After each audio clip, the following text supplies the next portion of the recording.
Que la louange et l'honneur, la gloire te reviennent. Parle à ton peuple, car celui-ci écoute, ouvre son esprit pour saisir la portée de ta parole. Quelqu'un peut dire Amen. Quelqu'un peut dire bien Amen. Amen. Bien-aimés, hier nous avons parlé du Saint-Esprit dans le succès de la mission interne de l'Église. On a vu que c'est le Saint-Esprit qui, n'est-ce pas, travaille lui-même dans la vie du croyant. Dis Amen. Et ensuite, nous avons vu que c'est lui, n'est-ce pas, qui donne le succès dans la vie ecclésiastique de l'Église. Dis Amen.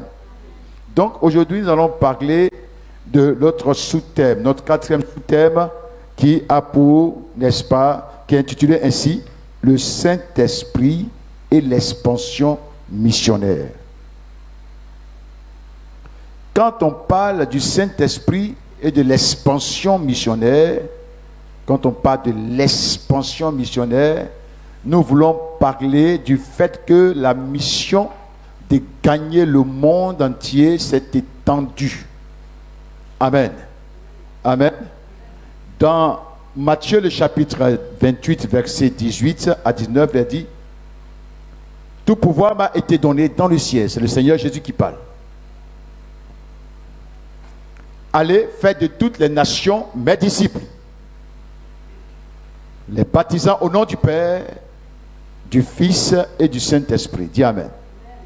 Le Seigneur dit de faire de toutes les nations des disciples. Quand on parle de nations ici, on se réfère aux nations qui ne sont pas des nations juives. On se réfère aux nations païennes. Et quand on parle des païens, on parle de ceux qui ne sont pas juifs d'abord. Parce que le mot païen désignait tous les autres peuples qui ne sont pas du peuple juif. Amen. Qui ne sont pas juifs. Donc ici, on parle des nations. Je dis de faire de toutes les nations ses disciples. Donc, ça veut dire que la mission doit s'étendre dans toutes les nations.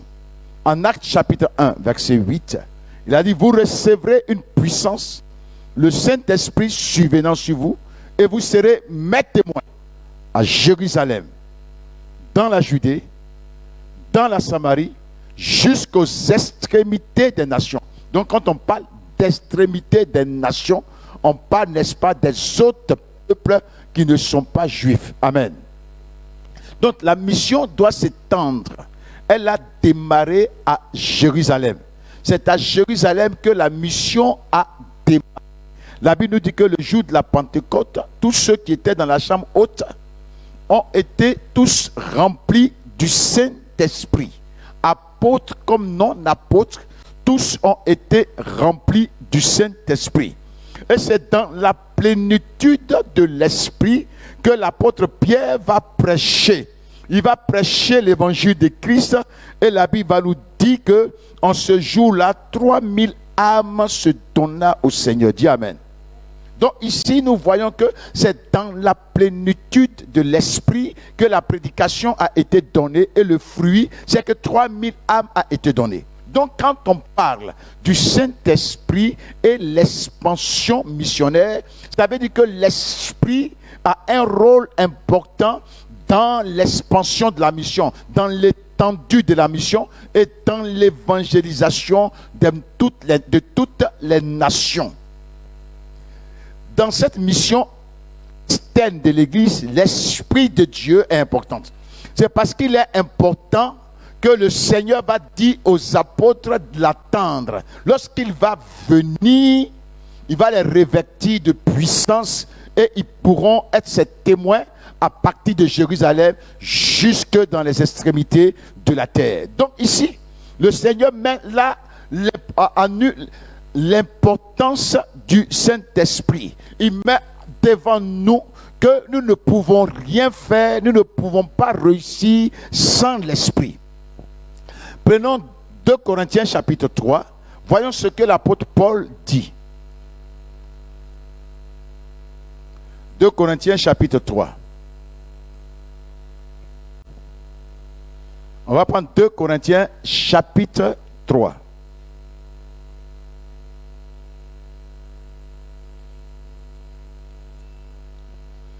Nous allons lire les versets 5.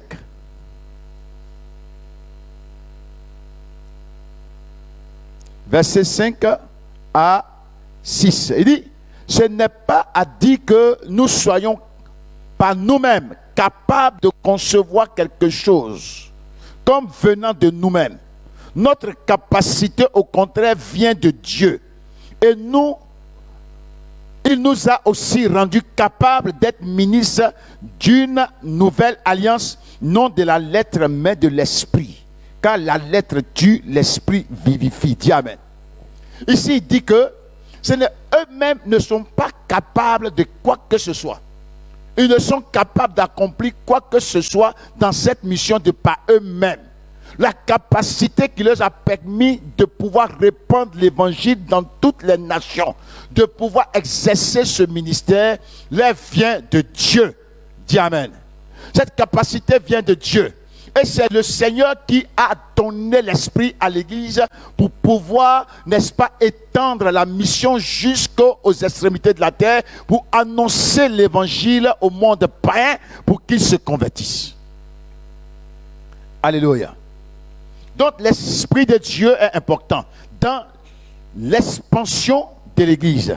Quand nous prenons Actes, chapitre 9, verset 31, nous voyons là le lien de l'esprit dans la croissance, dans le progrès de l'église, dans l'expansion missionnaire.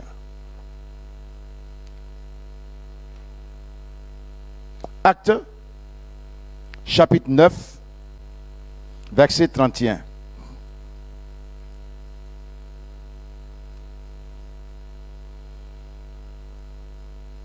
Il dit, l'église était en paix dans toute la Judée, la Galilée et la Samarie, s'édifiant, marchant dans la crainte du Seigneur, et s'accroissait par l'assistance du Saint-Esprit. Dis amen. On dit l'église s'accroissait par l'assistance du Saint-Esprit. L'église qui a commencé à Jérusalem s'est étendue dans la Galilée, s'est étendue dans la Judée et s'est étendue jusqu'au, n'est-ce pas, dans la Samarie. Alléluia. Ça veut dire qu'on voit un progrès de l'expansion missionnaire. Ça a commencé à Jérusalem et l'église va en Judée, l'église va dans la Samarie et de la Samarie, elle va s'étendre jusqu'aux extrémités de la terre. Quelqu'un peut dire amen.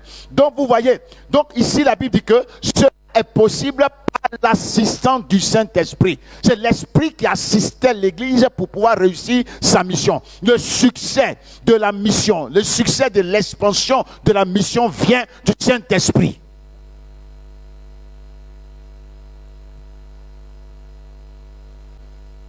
Donc ici, il est révélé clairement que c'est le Saint-Esprit qui imprime le succès. C'est lui qui, n'est-ce pas, permet à l'église de croître. Parce que la Bible dit que l'église croissait par l'assistance du Saint-Esprit. Dis amen.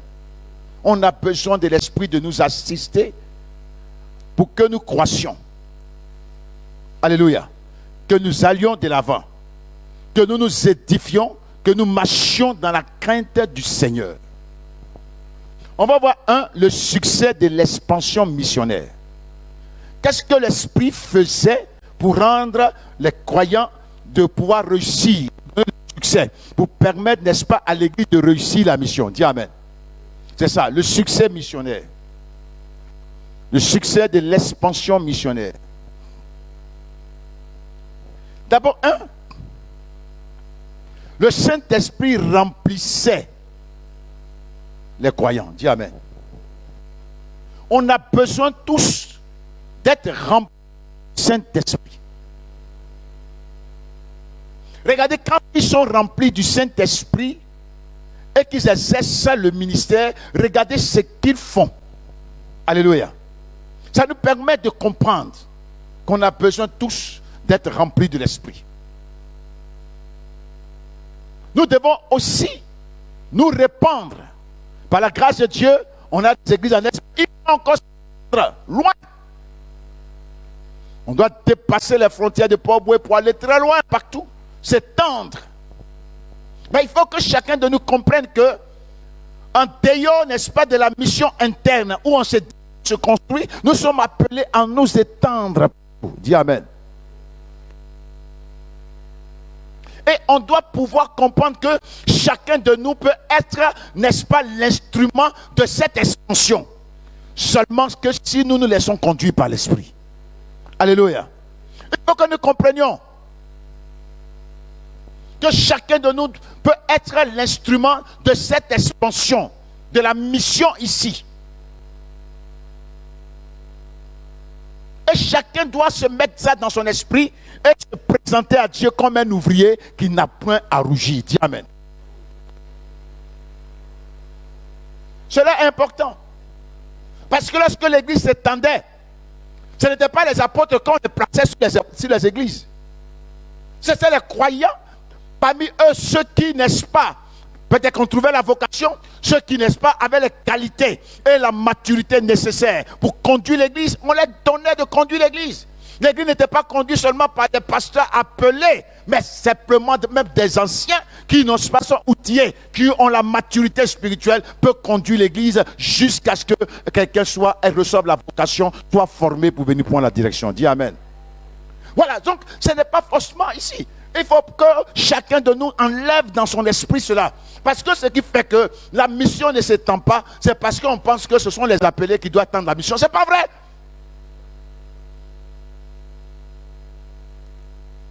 Nous découvrons que les églises de la Judée ont été implantées, non pas par les apôtres, mais ont été implantées par les laïcs, par les fidèles. Les églises de Samarie ont été implantées, n'est-ce pas, par un évangéliste. Philippe, c'était un diacre de l'église. Il n'était pas encore évangéliste, d'abord, il était d'abord diacre. C'est à partir de là qu'on a découvert, n'est-ce pas, sa vocation d'évangéliste. Tu était diacre quand il est parti en Samarie.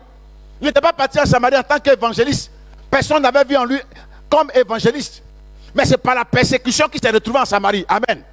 Et le ministère qu'il a exercé là-bas, les gens ont découvert qu'il était appelé au ministère d'évangéliste. Ça ne peut pas plus tard, on va l'appeler l'évangéliste. L'un des 7 des diacres. Donc parfois la vocation au ministère de certains peut se révéler parfois dans l'exercice de ce ministère. Amen. Dans le travail là, ça peut se démontrer. Donc nous devons comprendre que l'expansion de la mission dépend de chacun de nous. Et tout le monde doit s'impliquer.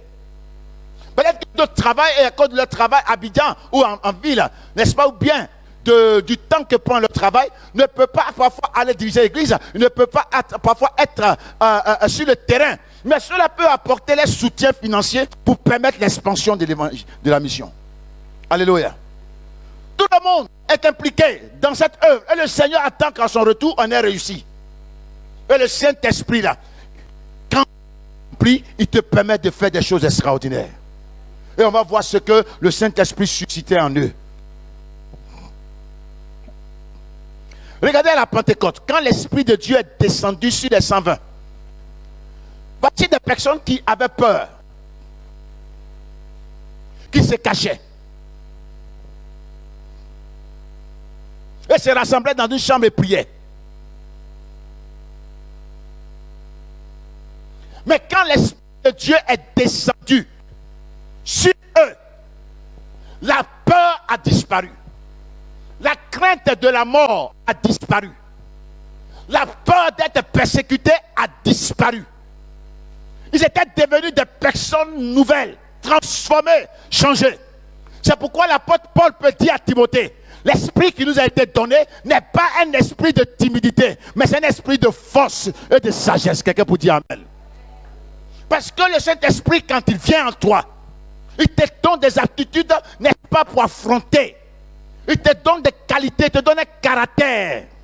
Le caractère de Dieu, la détermination. La Bible dit qu'ils sont sortis de ces chambres et ils se sont mis à parler dans les langues des merveilles de Dieu. Et les gens les attendaient. Même les persécuteurs de Christ, ceux qui l'ont crucifié, étaient là. Ils pouvaient être saisis, mais ils n'avaient plus peur. Au contraire, regardez Pierre, quand il prêche, il dit nos chefs, nos anciens ont accompli ainsi la volonté de Dieu en crucifiant Jésus. Ce Jésus que vous avez crucifié, oui, il les accuse de les avoir crucifiés. Il n'avait pas peur. Et la Bible dit qu'à la fin de sa prédication, qu'est-ce qui s'est passé? 3000 hommes se sont convertis. Il a fait cela dans la plénitude du Saint-Esprit. On a besoin, tous, à tous les niveaux, d'être remplis du Saint-Esprit. Que ce soit les chants, que ce soit chacun de nous, à tous les postes sur lesquels nous sommes établis, de le faire, d'accomplir la tâche dans la plénitude du Saint-Esprit.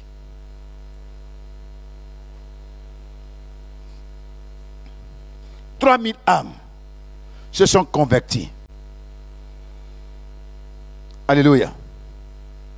On voit cela dans Actes chapitre 2,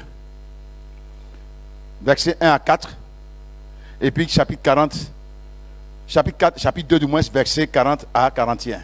Dans le même chapitre 2, versets 1 à 4, et puis on lit les versets 40 à 41. On nous parle de 3000 âmes qui se sont données au Seigneur. Dis Amen. C'est dans la plénitude du Saint-Esprit que les apôtres prêchaient avec assurance l'évangile. Quand l'Esprit de Dieu te remplit, tu prêches avec assurance. Tu ne bégayes pas. Tu ne prêches pas avec un à peu près, avec des si, on dirait. Tu prêches les choses en les attestant. Dis Amen. Tu prêches avec assurance. C'est pourquoi on a besoin. Si on doit agir avec assurance dans la mission, on a besoin d'être rempli du Saint-Esprit. Prenons Actes. Chapitre 4, verset 31.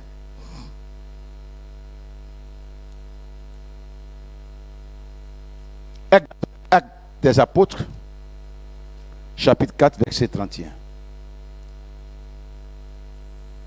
Voilà ce qui est écrit. Quand il eut prié, le lieu où ils étaient assemblés trembla, et ils furent remplis du Saint-Esprit. Et ils annonçaient la parole de Dieu avec assurance. Quelqu'un dit Amen. Ils annonçaient la parole de Dieu avec assurance. Ce n'est pas avec des hésitations et des doutes. Mais ils annonçaient la parole avec assurance. C'est pourquoi on a besoin d'être rempli de l'Esprit de Dieu pour annoncer la parole avec assurance. Le Saint-Esprit donne l'assurance quand on prêche l'évangile.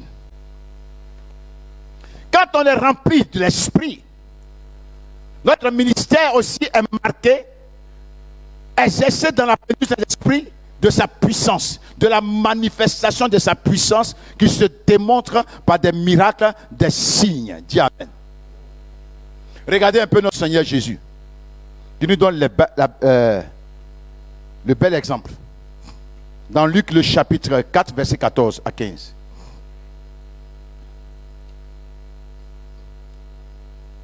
Luc, chapitre 4, verset 14 à 15.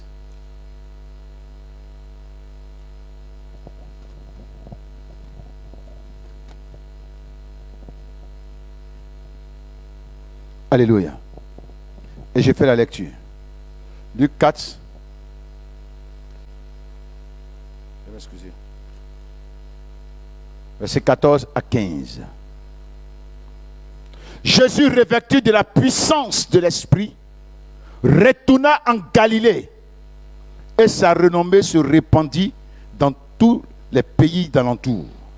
Il enseignait dans les synagogues et il était glorifié de tous. Dis Amen.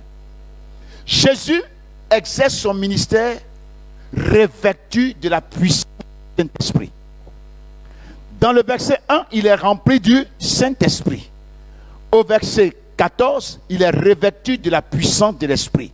Regardez, il dit, Jésus rempli du Saint-Esprit revint du Jourdain et il fut conduit par l'Esprit dans le désert. Vous voyez, il est rempli ici du Saint-Esprit. Bon, au verset 14, il est revêtu de la puissance du Saint-Esprit. Quelqu'un peut dire Amen. Quand nous sommes remplis de l'Esprit, il nous revêt de puissance. Quand on est revêtu de puissance, les choses qu'on n'est pas capable de faire humainement, nous sommes capables de le faire. Dis Amen. Prenons le cas des apôtres. Actes, chapitre 4.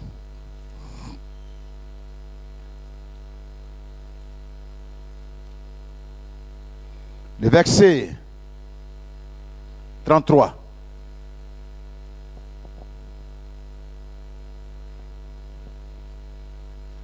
Les apôtres rendaient avec beaucoup de force témoignage de la résurrection du Seigneur Jésus. Et une grande grâce reposait sur eux. Quelqu'un peut dire Amen. Les apôtres rendaient témoignage avec force. D'où vient la force? Dis Amen. C'est l'esprit qui leur communique la force. Et ils rendaient témoignage avec force de la mort et de la résurrection de Jésus. Et la Bible dit qu'une grande grâce reposait sur eux. Ça veut dire que la grâce même est mesurable. Tu peux avoir une petite grâce. Tu peux avoir une moyenne grâce. Mais sur quelqu'un d'autre peut reposer la grande grâce. Quelqu'un peut dire Amen. Et quand on est dans la plénitude de l'esprit, une grande grâce repose sur nous. Une communauté qui est conduite par l'esprit, une grande grâce reposera sur elle.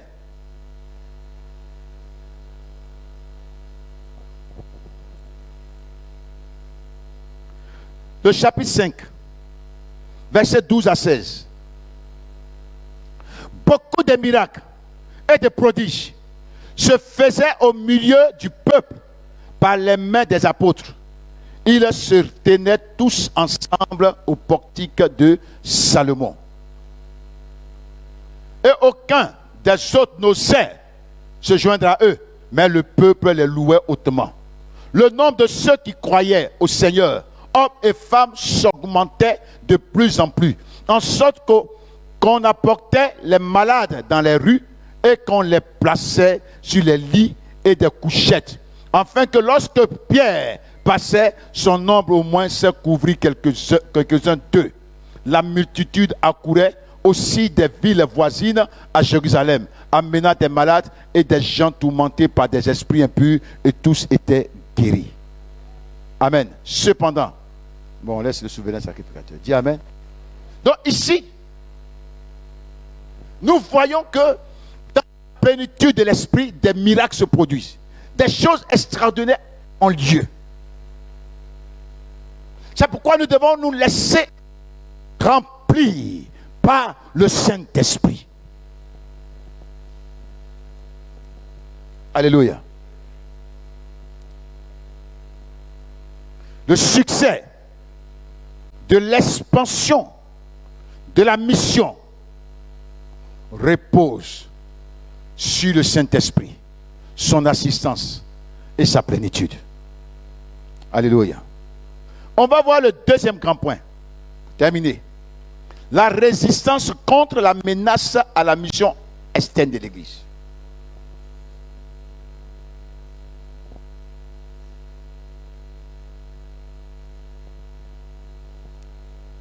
Alléluia. La résistance. Comment les apôtres ont pu résister? Dans quelles conditions ont-ils résisté face à toute menace, pécher l'expansion de l'Église? Quelqu'un peut dire Amen. Le Saint-Esprit a joué un rôle.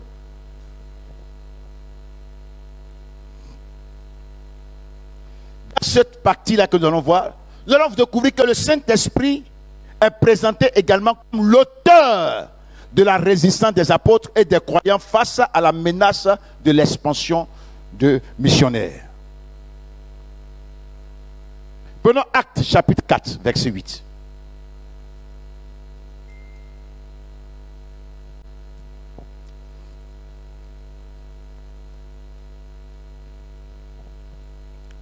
Alors Pierre, rempli du Saint-Esprit, leur dit: chefs et anciens d'Israël, puisque nous sommes interrogés aujourd'hui sur un fait accordé à un homme malade, afin que nous disions comment il a été guéri. Sachez-le tous. Amen. Regardons les autres versets en bas.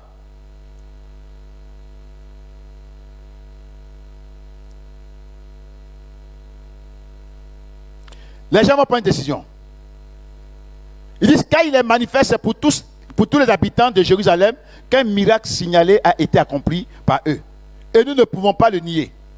Mais, afin que la chose ne se répande pas davantage, parmi le peuple, défendons-leur avec menace de parler désormais à qui que ce soit en ce nom-là. Et les ayant appelés, il est défendu absolument de parler et d'enseigner au nom de Jésus. Mais Pierre et Jean leur répondirent, jugez s'il est juste devant Dieu de vous obéir plutôt qu'à Dieu, car nous ne pouvons ne pas parler de ce que nous avons vu et entendu. Quelqu'un peut dire Amen. Regardez la résistance. Les gens ont appris qu'il y a un miracle. Ils viennent saisir les apôtres qui prêchaient l'évangile au peuple. On les saisit. Et la Bible dit que Pierre était rempli du Saint-Esprit. Les gens veulent le faire taire et les empêcher de ne plus prêcher au nom de Jésus-Christ. Ça veut dire d'arrêter la mission. Voyez cet homme guéri auprès d'eux et craignant la foule, ils vont prendre les apôtres pour les menacer de ne plus parler au nom de Jésus-Christ, de ne même plus prêcher, d'enseigner, d'arrêter. Mais regardez la réaction de Pierre. Ce Pierre qui avait peur, qui a renié Jésus devant une femme 3 fois. Ce Pierre-là est métamorphosé ici et là. Il ne renie pas le Seigneur, mais au contraire, il affronte la menace. Quelqu'un peut dire Amen. Il résiste. Il dit, jugez. Est-il convenable qu'on vous obéisse puis ne pas obéir à Dieu? Nous ne pouvons pas ne pas parler de ce que nous avons vu et entendu. Quelqu'un vous dit Amen. Quelqu'un vous dit Amen. La Bible dit, ils n'ont pas cédé à la menace. On va continuer de prêcher le nom de Jésus, car nous sommes témoins de et personne ne peut nous empêcher de prêcher. La Bible dit qu'ils ont été battus de vierges. Ils ont été frappés. Et ils sont partis heureux d'avoir été battus pour le nom de Jésus-Christ. Comment peut-il être heureux d'avoir été frappé par Jésus? C'est seulement parce qu'ils sont remplis du Saint-Esprit. Le Saint-Esprit nous a permis de résister. Il y a un autre, il y a le cas d'Étienne. Lui fut aussi rempli de l'Esprit. Et l'Esprit accomplit des miracles et des prodiges. Et il a eu une espace de discussion entre lui et puis les hellénistes. Il a été saisi et entraîné devant les tribunaux. Et là, on s'est mis à l'accuser de toutes choses. Il va résister. Alléluia. Il va résister. Mais il a résisté dans la plénitude du Saint-Esprit. Regardez le verset 55 de Actes chapitre 7. Mais Étienne, rempli du Saint-Esprit, fixant les regards vers le ciel, vit la gloire de Dieu et Jésus debout à la droite du Seigneur. Dis Amen. Au moment où on le lapidait, il était rempli de l'Esprit. C'est dans la plénitude du Saint-Esprit qu'il lève les yeux vers le ciel et puis voit le ciel ouvert. Il a une vision. Il voit Jésus debout. Dieu.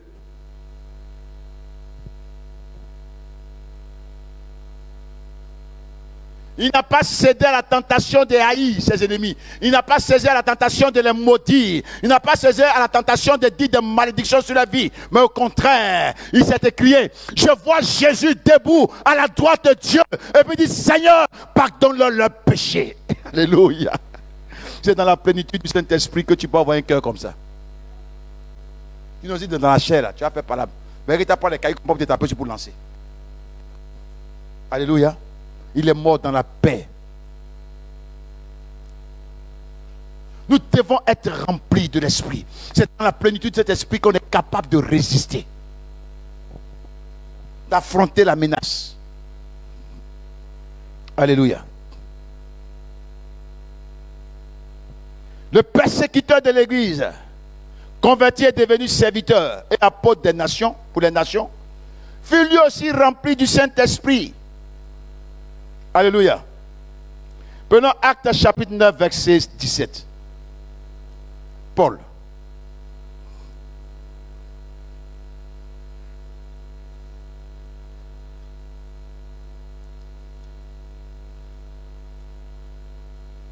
Regardez ce qui est écrit.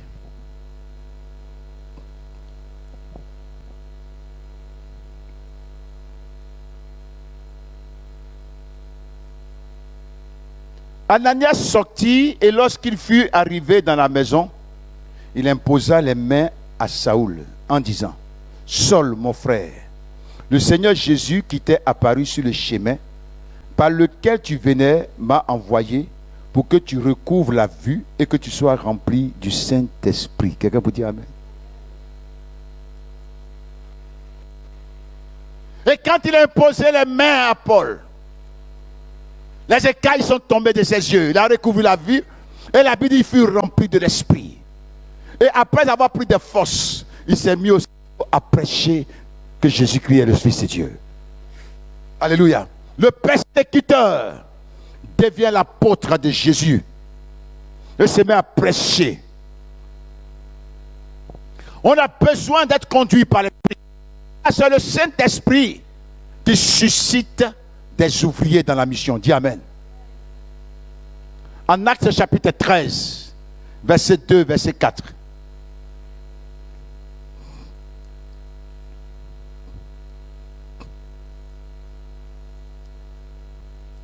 Il dit, pendant qu'ils servaient le Seigneur dans leur ministère, qu'ils les jeûnaient, le Saint-Esprit dit, mettez-moi à part Barnabas et Saul pour l'œuvre à laquelle je les ai appelés. Au verset 4, Barnabas et Saul, envoyés par l'Esprit Saint, descendit à celui-ci et de là s'embarquèrent pour l'île de Chypre. Dis Amen. Bien aimés, si nous sommes par l'Esprit, susciter des serviteurs pour les engager à faire encore avancer de plus belle la mission. Alléluia. Le plus grand des missionnaires parmi eux, parmi tous ces apôtres, c'est Paul. Il a parcouru des régions qu'aucun missionnaire, aucun apôtre n'a parcouru. Et il a implanté l'église de Dieu. Et il pouvait dire dans 2 Corinthiens chapitre 2 Corinthiens que